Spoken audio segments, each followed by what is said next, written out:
bisita lang po kayo dito. Kami po ay simulan na natin, no? Bismillahirrahmanirrahim. Alhamdulillah. Wassalatu wassalamu ala nabiyyi ba'da. Sa lahat ng pupuri at pasasalamat ay para lamang sa Allah. Na siyang Panginoon ng lahat, na siyang lumikha sa atin. Dalangin namin sa Allah na may lubayan din sa katotohanan. Dahil ang katotohanan siya magpapalaya sa atin. Diba, lahat tayo na naghahanap ng kaligtasan, diba? Lahat tayo naghahanap ng pakaisa.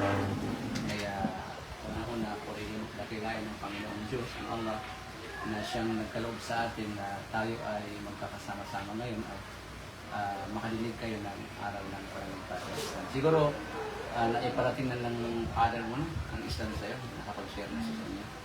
So, dadagdagan na lang namin ang kaunti at siya na pag may tanong kayo, magtanong din po kayo. Father, no? So, ako si Brother Abdul Qadir, ako po isang dating Katoliko din na nag-Muslim ako sa Saudi Arabia. Ako yung trabaho doon bilang OFW. At ngayon ay kami yung mga nagpapalaganap ng Islam dito sa Pilipinas. At kami po yung galing pa sa Rizal, sa San Mateo Rizal. At yung mga kasama ko galing pang Quiapo. So yun, imbitahan kami ng Brother Isa upang i-share sa inyo ang Islam.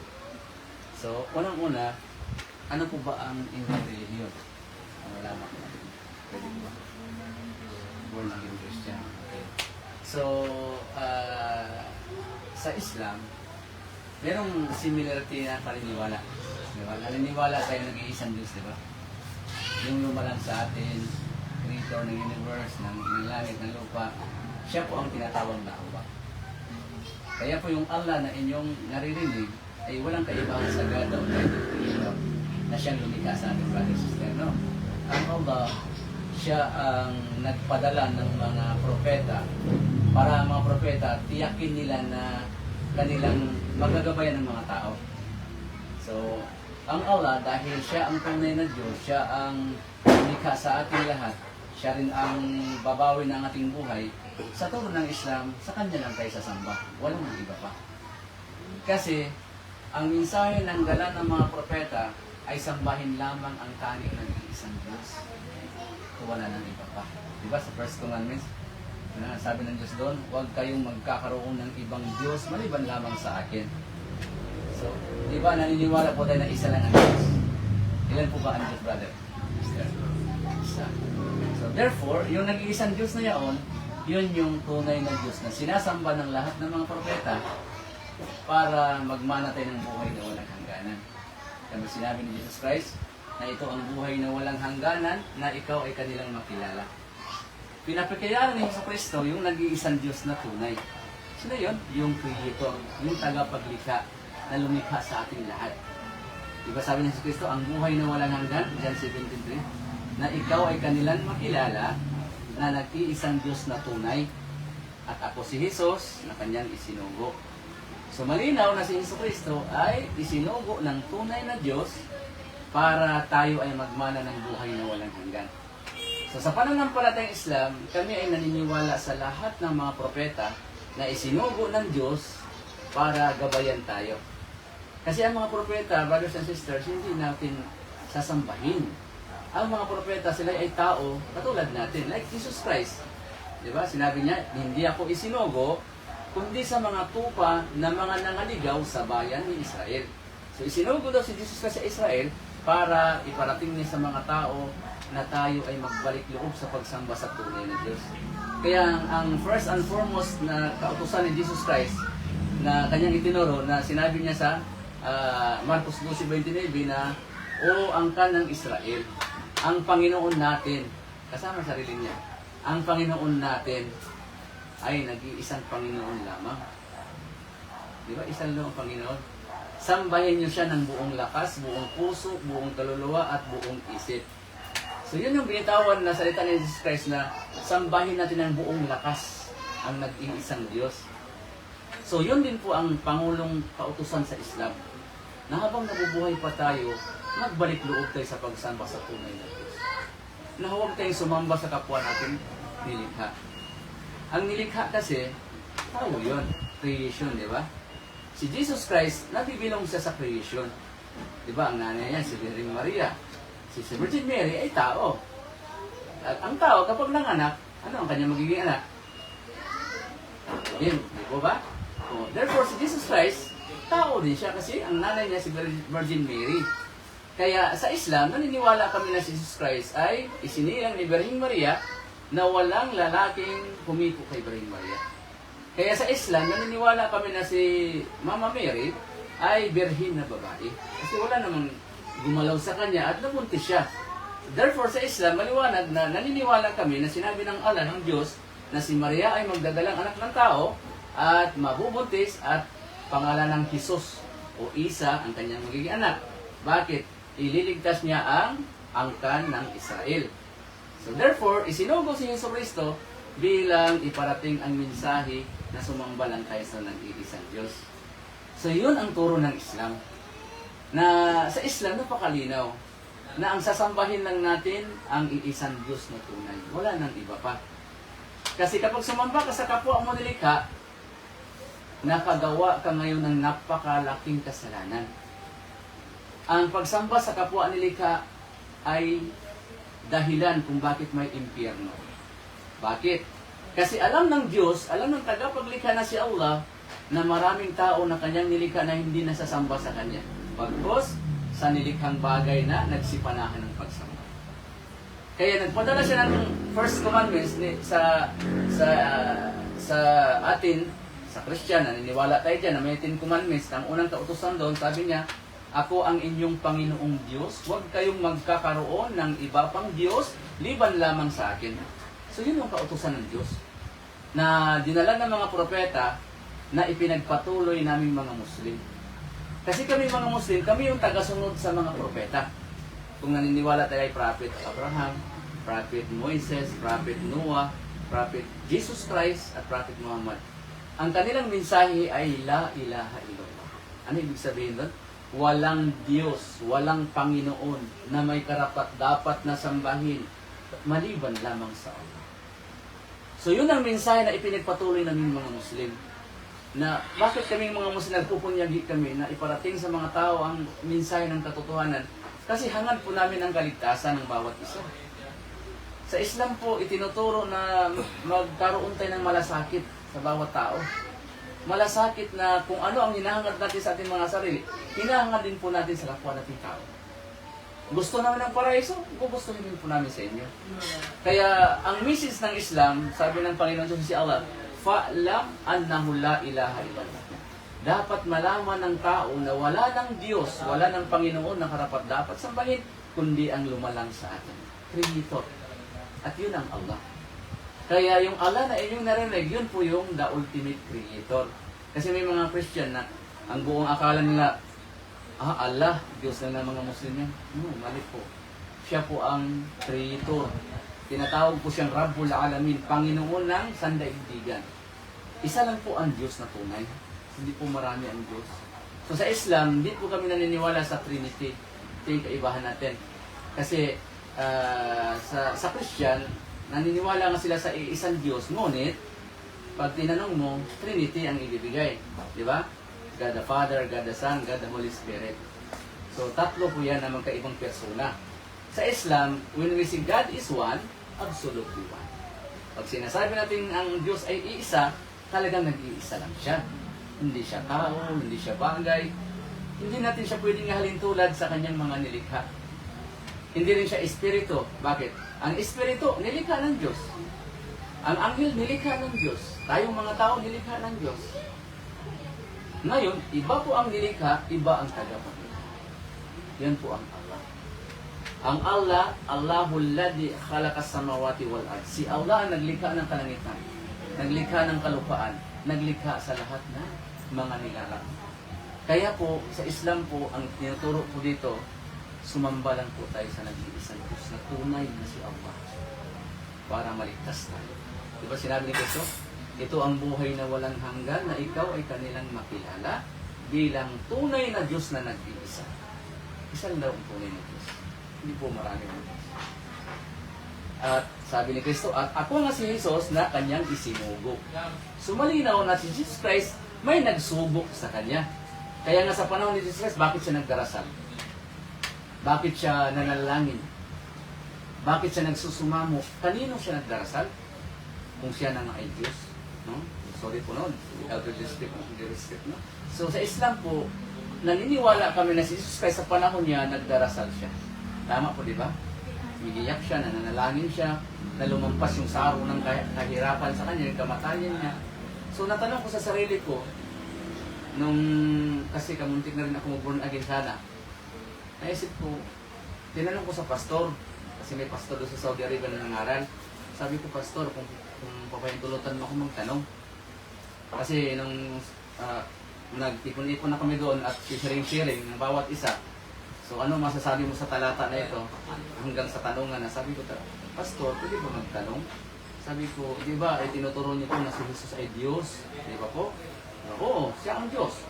Sabi ko, kung ganun po, bakit po si Jesucristo ay nagdarasal? Kung siya nga po ay Diyos, bakit siya nagdarasal? Ang tanong ko, kanino siya nagdarasal?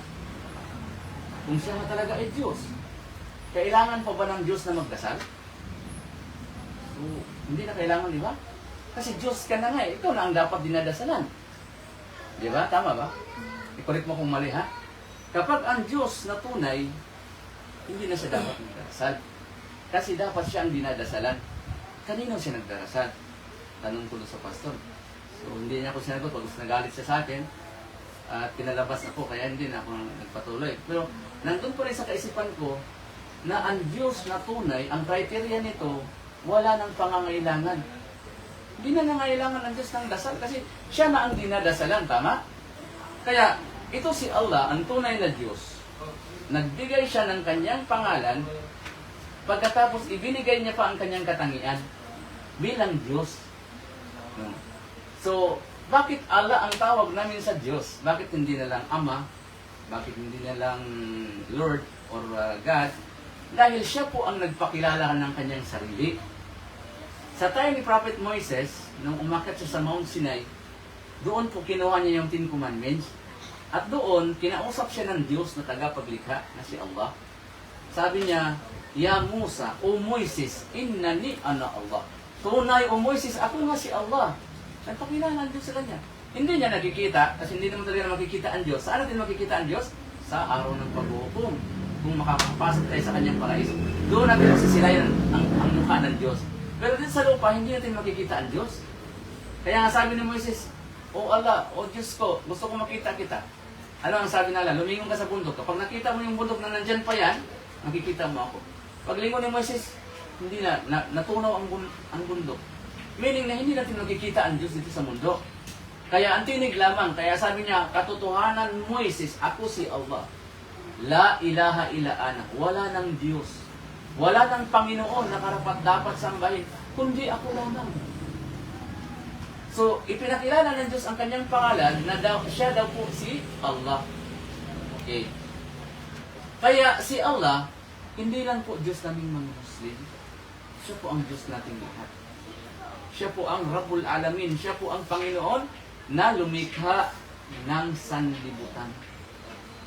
Kaya po, sino po ba, brother and sister, ang nararapat nating sambahin?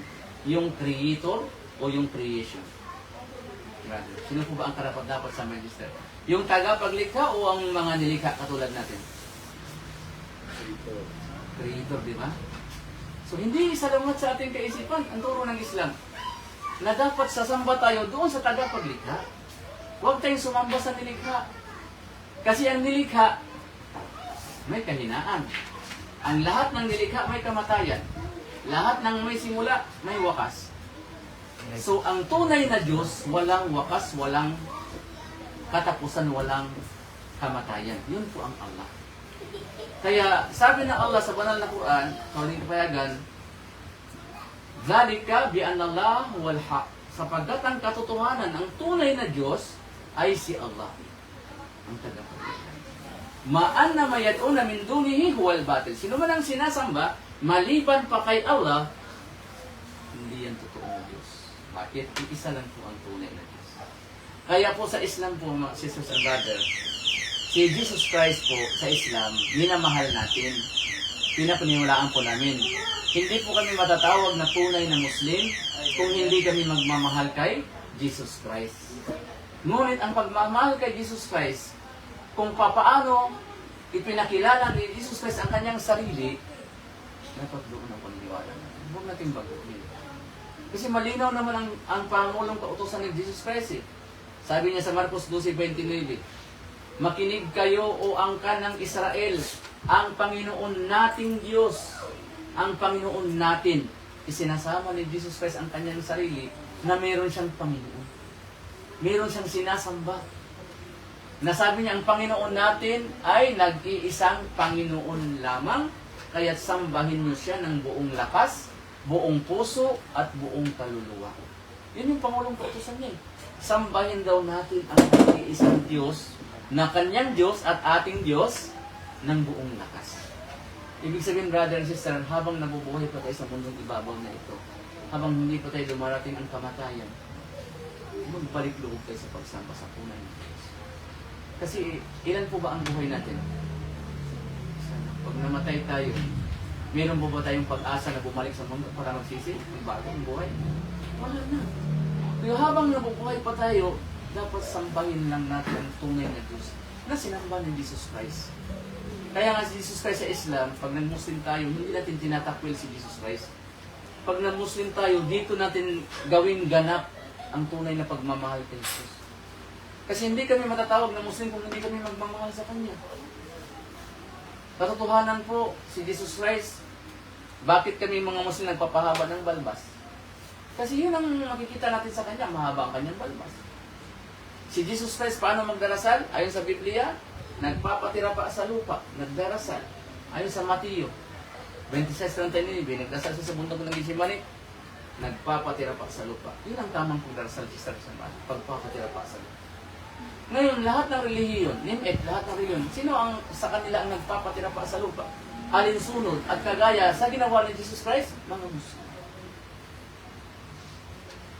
Si Jesus Christ nagfa-fasting, nag-aayuno, 40 days at 40 nights, hindi kumain, hindi uminom, nauhaw, nagutom siya. Sino sa atin ang nagfa-fasting ng isang buwan? Ang mga Muslim. Si Jesus Christ, bago magdasal, naghuhugas ng kanyang mukha, ng kanyang kamay, ng kanyang paa. Bago mag-pray, doon sa sinaguga. Meron pang nakasatala sa Biblia, hinuhugasan niya ang kanyang mga disciple. Anong pananampalataya na bago magdasal, naghuhugas muna bago magdasal? Ang mga Muslim. Si Jesus Christ, ang kanyang pagbati, Shalom alaikum. Shalom, ibig sabihin, mapasa inyo ang kapayapaan. Ito po ang pagbati ng mga Muslim. Kaya po, kaming mga Muslim naniniwala ng sinumang tao na inabutan ng kamatayan at hindi niya isinasabuhay ang turo ni Jesus, sinasalungat niya, sa impyerno siya mapupunta sa kabilang buhay. Di ba sabi ni Jesus, if you love me, follow me. Kung kayo nagmamahal sa akin, sumunod kayo sa akin. Ang pagsunod kay Jesus Christ, brothers and sisters, hindi yung pagsamba sa Kanya. Bagkus, pagsunod, ibig sabihin, sundin natin kung sino ang sinamba ni Jesus, yun ang sasambahin natin. Paano si Jesus magdasal? Yun ang pamamaraan ng pagdarasal. Kasi may guide na tayo, may manual na tayo, brothers and sisters. Para bang bumili ka ng cellphone, bumili ka ng mga appliances, bakit may kasamang booklet na maliit doon? Kasi manual yun, guide yun. Para hindi masira ang gamit. Tayong mga tao, hindi tayo pinabayaan ng Diyos na si Allah. Binigyan tayo ng manual. Sino ang manual sa atin? Mga propeta. Kaya kung sino man ang sumunod sa mga propeta, like ni Jesus Christ, maliligtas tayo. Ngunit sino man ang sumuway sa mga propeta, itatapon sa impyerno. Kaya nararapat po na sambahin natin kung sinong sinamba ng mga propeta, yun din ang sasambahin natin. Para hindi tayo maligaw, di ba? Kasi anong purpose ng mga propeta kung hindi natin sila susundin? Pinadala sila ng Diyos na si Allah para guide natin. Kaya nga, sabi ng Panginoong Allah, وَمَنْ يُطِيعِ الرَّسُولَ فَقَدْ أَطَاعَ اللَّهَ. Sino man ang sumunod sa mga propeta, sumunod kay Jesus Christ, kay Moises, kay Abraham, kay Noah, kay Adan, ang huling propeta si Muhammad, فَقَدْ أَطَاعَ اللَّهَ. Sila'y sumunod sa Diyos. Kaya sa Islam po, brothers and sisters, para magmana tayo ng buhay na walang hanggan, simple lang. sambahin lang natin ang nag-iisang Diyos na tagapaglikha sa lahat. Sambahin natin siya. At huwag tayong magtambal ng pagsamba sa Kanya. Meron pong napakalaking kasalanan, sisters and brothers, na hindi mapapatawad ng Diyos. Dapat natin malaman niya. Baka pwede niyong hulaan. Ano yung kasalanan sa paningin ng Diyos na pinakamalaking kasalanan sa Kanya na walang kapatawaran? Na kapag ang tao namatay, hawak niya itong kasalanan ito, dire-diretso na siya sa impyerno habang buhay. Isang kasalanan lang. Maraming uri ng kasalanan, pero isa lang, kapag ginawa mo ito, wala na tayong kaligtasan. Baka may idea ka, brother? Pagsamba ng ibang Diyos. Pagsamba sa ibang Diyos, masya. Tama yung sinabi, brother. Pagsamba sa ibang Diyos. So, sino ba ang karapat-dapat nating sambahin? Yung tagapaglikha o yung mga nilikha? Ano ba dapat sagot, brother? Ha? Tagapaglikha. Ang tanong, sino ang tagapaglikha? Si Jesus o si Allah? Sino sa kanila? Ha? Jesus Christ ang tagapaglikha. Ha? Siya? Si God o si Allah? Yun yung tagapaglikha, di ba? So, therefore, yan ang tama. Si Jesus Christ kasi, lumabas siya dito sa mundo, ayon sa Biblia, Mateo 1:21. Ayon sa Biblia, si Maria ay mabubuntis at magdadalang anak ng tao at papangalanan ang kanyang anak na lalaki na Jesus. Dahil ililigtas niya ang kanyang bayan. Saan ang bayan? Sa Israel. Sa Israel ililigtas ang bayan ni Jesucristo. Therefore, nung wala pa si Jesucristo, sa panahon ni Maria, sino ang Diyos ni Maria? Therefore, hindi si Jesus. Mayroong tunay na Diyos. At yun po ang sinasabi nating Allah. Kung ganun, brothers and sisters, na ang nararapat nating sambahin ay ang Creator, therefore, bakit hindi tayo manumbalik sa pagsamba sa Creator? Manumbalik tayo sa Creator. Kasi pag namatay tayo, tulad na sinabi ni brother, na meron tayong ibang sinasamba, bukod sa Kanya, anong aasahan nating kaligtasan? Kasi sinabi ng Allah sa Quran, sinabi ng Diyos, innahu may yusrik billah. Sino man ika ng Diyos na tagapaglikha sa Allah, sino man magtambal sa pagsamba sa Allah, meron pa siyang ibang kinikilalang Diyos maliban sa Creator. Ha? Fakad harramallahu alayhi al-jinnah. Magiging bawal sa kanya ang paraiso. Sa sino mang taong namatay na meron siyang ibang kinikilalang Diyos, bawal sa kanya ang paraiso. Anong mangyayari sa tao na namatay na meron pang ibang Diyos na kinikilala? Wa ma'wahun na. Ang apoy sa impyerno ang kanyang magiging tirahan sa kabilang buhay magpasawalang hangganan.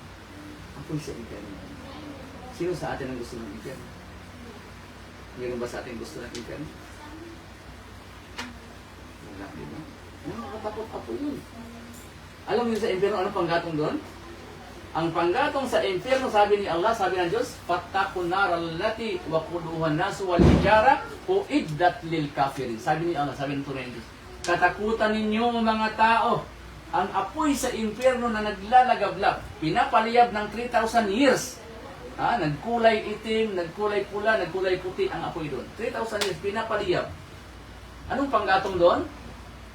Ang mga tao at yung mga bato na kanilang sinasamba. Kahoy bato. Yung sinasamba ng mga tao ng mga inaakibat sa pagsamba sa tunay na Diyos, kasamang igagatong doon. Dito sa mundo, ang panggatong gasol, kahoy, di ba? Pero sa kabilang buhay, tao pala ang panggatong doon, kasama ng kanilang mga sinasamba. So ito yung mensahe namin, brothers and sisters, para sa inyo. Kasi nagmamalasakit po kami, lalo ang father ng sister. Mahal ka niya, hindi ka niya pinapabayaan. Kasi kung hindi ka niya mahal, hindi na siya magsikap na iparating sa iyo ang katotohanan. Gusto niya na makasama ka, kayo dalawa sa paraiso. Kasi walang gusto ng impyerno. At alam mo, brother, na ang kasalanan na pinakamalubha yung magtambal tayo sa pagsamba sa Diyos na tagapaglikha. Si Jesucristo po, kapag nag-Muslim tayo, hindi natin tinatalikdan. Inilalagay lang natin si Jesus sa tama niyang kalagayan bilang isang dakilang propeta na isinugo ng Diyos. Hindi natin tatalikdan. Bagkus, isa sa buhay natin ang turo ni Jesus Christ. Lalo si Birheng Maria.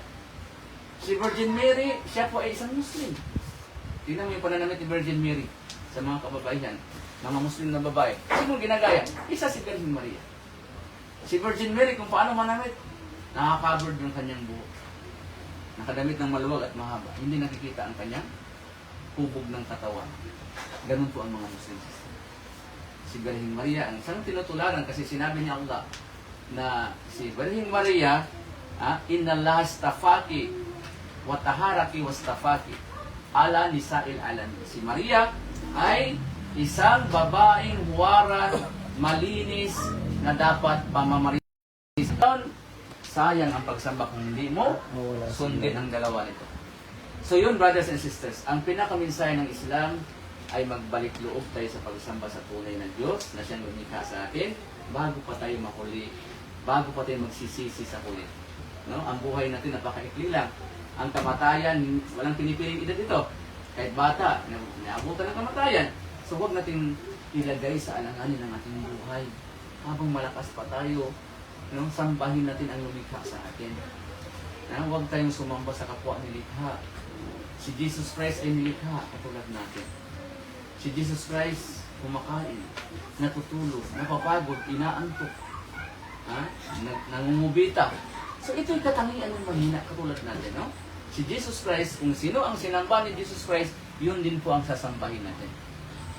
At si Prophet Muhammad, bilang huling propeta, si Prophet Muhammad, wala siyang bagong dalang katuruan. Bagkus, ipinagpatuloy lamang ni Prophet Muhammad ang katuruan ng mga propetang nauna sa kanya.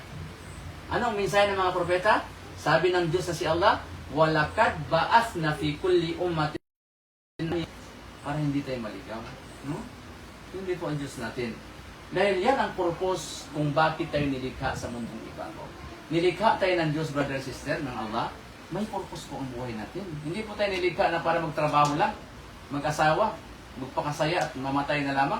Ang dahilan kung bakit nandito tayo sa ibaba ng mundo, illa liya'budun, upang sambahin lang ang nag-iisang Diyos na tagapaglikha. Sambahin lang siya. Ngayon kapag hindi ka sasamba sa Kanya, at haharap ka sa Kanya sa araw ng paghukom, brother sisters, haharap ka sa tagapaglikha, hindi mo sinamba siya, ano mangyayari sa'yo? Papapasukin ka ba sa Kanyang kaharian? Brother? Sister? Welcome ka ba sa kaharian ng Diyos, ng tagapaglikha, kung hindi mo siya sasambahin?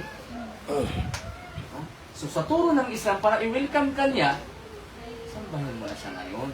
Huwag natin sumamba kay Jesus Christ, huwag natin sumamba sa mga nilikhang bagay, bagkus sasamba lang tayo kung sino ang Creator.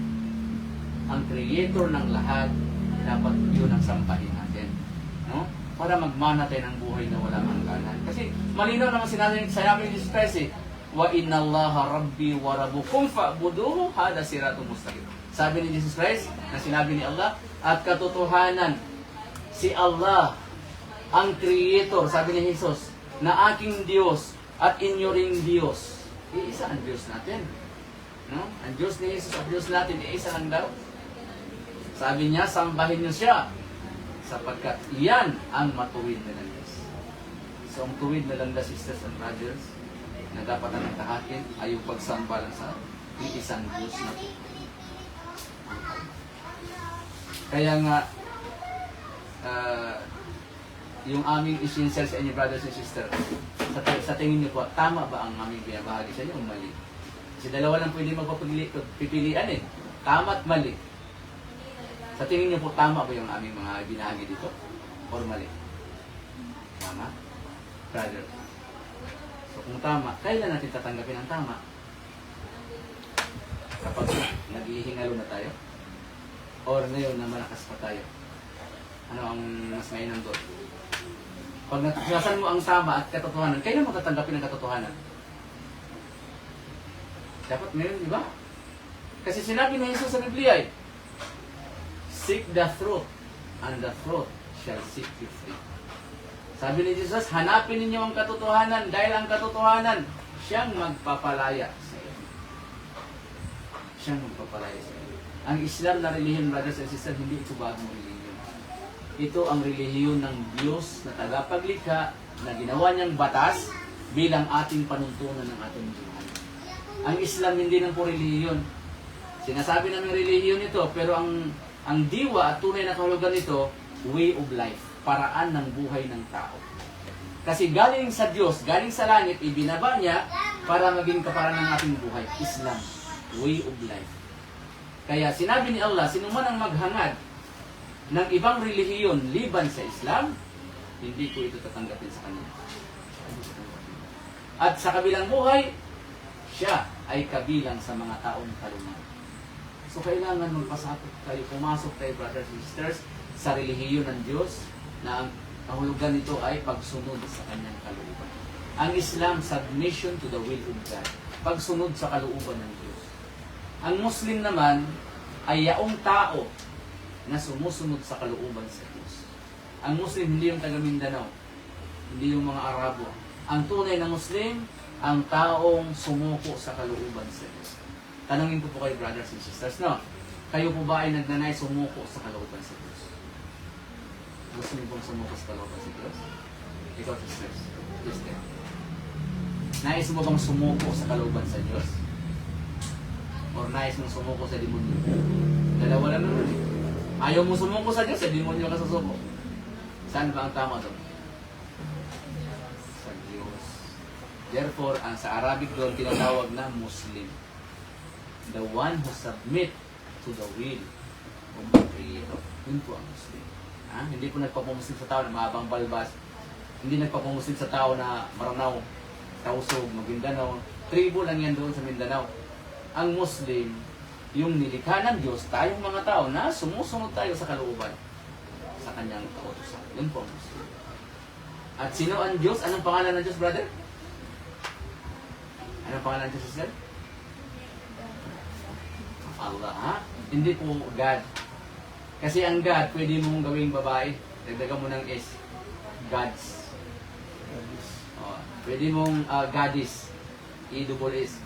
Pag paramihin mo naman, dagdagan mo ng S. Gods. Marami ng Diyos. Si Allah kasi, isa lang po siya. Hindi po tatlong persona. Ha? Si Allah, nag-iisa lamang. Si Allah, wala siyang hangganan ang kanyang kapangyarihan. Wala siyang pangangailangan. Si Allah, hindi nagkaanak. Hindi pinapanganak. Wala sa kanyang kahalintulad. Walang kagaya. No? So, bigyan namin kayo ng pagkakataon na magtanong, brothers and sisters, para makuha namin yung inyong saloobin ba. Kasi mahirap naman kami na nagsasalita, kayo, hindi kayo nakakang-open. So, bigyan din po namin kayo ng pagkakataon na magtanong din po, para malaman namin kung ano yung inyong saloobin. Baka may tanong po kayo dyan, huwag po mahiya. Kasi kami, mga Bisaya, mga Mindanao. Kasi Muslim na yung ano eh. Oo. Mga balbas. Kapal ng balbas ng Rado. balbas eh. Hindi mo makalaing Christian si Brother kasi kapal ng balbas niya. Natatakot kasi baka mag-asawa doon sa marami. Ayan, huwag ka matakot, sister. Hindi naman yan. Sa Islam po, bawal po ang lalaki na mag-asawa, maging haram sa kanya kung hindi siya maging makatarungan. Hindi po basta-basta ang pag-asawa sa Islam na higit sa isa. May kondisyon po yan. May kondisyon na hindi basta-basta. Mas maraming lalaking Muslim na binata, takot pa lang mag-asawa eh. Kasi baka hindi siya magiging makatarungan. Halimbawa, ano ang mga kondisyon? Kailangan pinansyal. Kaya mo. Bahayan mo yung isa, bahayan mo yung isa. Malis may bahay yan. May sasakyan yung isa, may sasakyan yung isa. Kung asawat mo katamtaman lang, paano ka pa magdagdag? So, huwag ka nang pumasok din kung talagang hindi mo kaya. Sasabihin ng iba, pangmayaman lang pala yan. Paano kami mahihirap na Muslim? Hindi kami makapag-asawa ng pangalawa. So, mayroon pang pangalawa. Kailangan siya ay malusog, matso ang kanyang pangangatawan. Kasi baka mamaya, sa isang round pa lang sa ng asawa, yung pagpangalawa, yung magapang na siya. Nahihirapan na siya, yung hinang katawan niya. So, hindi din siya kapabol na mag-asawa. Kailangan malusog ang pangatawan niya. Pangatlo, kailangan maluwag siya sa oras. Hindi yung sa isang pamilya lang, halos pag alis niya, tulog ang mga bata. Pagbalik niya, tulog na naman, gabing-gabi na. So, dapat maluwag ang oras niya. Napakahirap po, sister, brother, ang kondisyon para ang lalaki ay pwede sa kanya mag-aasawa na higit sa isa. Hindi po obligado yan, ha? Kasi nakakala ng iba, ang pag-aasawa na higit sa isa, obligado. Hindi. Ang obligado sa Islam, Kung hindi mo kaya na maging pantay ang pagtingin at makatarungan sa iyong mga asawa, ang utos ng Islam mag-asawa lang ng isa. Isa lang. Fawahida. Ngayon, isipin muna ng isang lalaking Muslim kung kaya ko ba. Tapos kung hindi mo kaya, magkakasala ka lang. Para makumuha ng bato na tinupok mo sa ulo mo. So mabigat po. Sa Christian po, napakagaan lang sa Christian. Ang kondisyon dyan. Huwag mo lang ipaalam sa asawa mo. Pwede ka magbahay, kapit mo. Yan ang itatawag mo yung binabahay niya. Isa, dalawa, tatlo. Huwag mo lang ipaalam sa asawa niyang tunay. Kasi sa Islam po, bawal po sa Islam na tabihan mo ang isang babae na hindi mo pinapakasalan. Kasal po. Wala pong adultery doon. Kasi ang adultery, yung gumagawa ang lalaki at babae ng gawaing pag-aasawa na hindi naman sila kasal. Sa Islam kasi, kasal, parehas yun, equal yun. Pero hindi po ito obligado. Pinahintulot lamang sa mga